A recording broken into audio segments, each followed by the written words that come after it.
heureux d'être ici à différents titres. D'abord, c'est vrai, c'est la journée de l'AFD, puisque elle n'a que 75 ans, ce qui est un âge des plus respectables.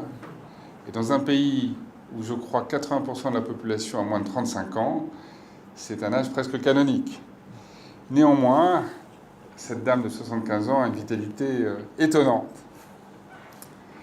Alors, ce sujet qui nous occupe cet après-midi, il faut le situer dans un contexte plus large, le contexte du développement des infrastructures en Afrique.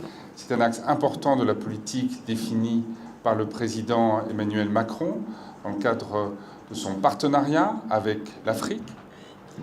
Ce partenariat se décline dans le domaine des infrastructures dans beaucoup de domaines. Et je voudrais ici prendre quelques exemples au Sénégal. C'est dans le domaine de l'eau, avec une action très importante entreprise par l'AFD pour financer l'adduction d'eau à partir du lac de Gué vers Dakar. C'est vrai aussi dans le secteur des infrastructures agricoles, tous les projets rizicoles menés avec la Sodagri du côté de Vélingara, du tiers sud, comme on le dit, comme évidemment l'action menée avec la Société d'aménagement des eaux du Delta. Alors ici, c'est le secteur électrique qui nous intéresse, et je voudrais dire que c'est une vieille histoire. Parce que si l'AFD a 75 ans, ça fait comme déjà 43 ans, sauf erreur, que l'AFD est un partenaire, j'espère, cher Mactar, fiable, en tout cas il est constant, de la Sénélec. Et je voudrais en profiter pour saluer les résultats remarquables de la Sénélec, que ce soit en termes de production, il y avait une capacité, il y a je crois 5 ans, de 500 mégawatts, et est aujourd'hui je crois de 1100 mégawatts. C'est plus que doublement de la capacité de production, et puis des efforts qui sont menés pour aussi moderniser le réseau de transport et le réseau de distribution. Alors le projet qui nous occupe aujourd'hui, c'est évidemment Smart Grid. Bon, c'est du français un peu particulier, mais chacun aura compris que derrière, c'est l'idée d'avoir un réseau intelligent.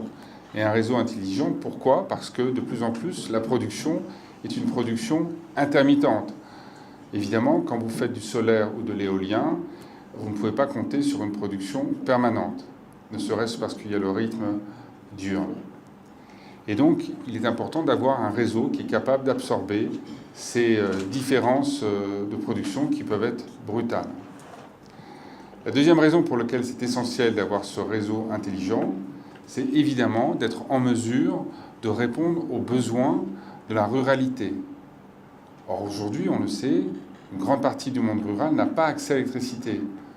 Quand je me rends sur le terrain, que ce soit à Goudiri, à Bakel, à Kolda, à Sédhiou ou à Linguère, je vois bien à quel point, dans certaines régions, le manque d'électricité est un handicap crucial pour les populations, pour leur bien-être, évidemment, d'abord à commencer, pour le fonctionnement du dispensaire, pour le fonctionnement du forage, mais aussi pour l'économie. Si on veut avoir une économie performante, il faut avoir une électricité à la fois accessible et évidemment à des prix raisonnables. Donc ça, c'est l'effort qui est mené par le gouvernement sénégalais dans le cadre du plan Sénégal émergent, et je salue ces efforts qui ont permis d'avancer très fortement dans cette direction.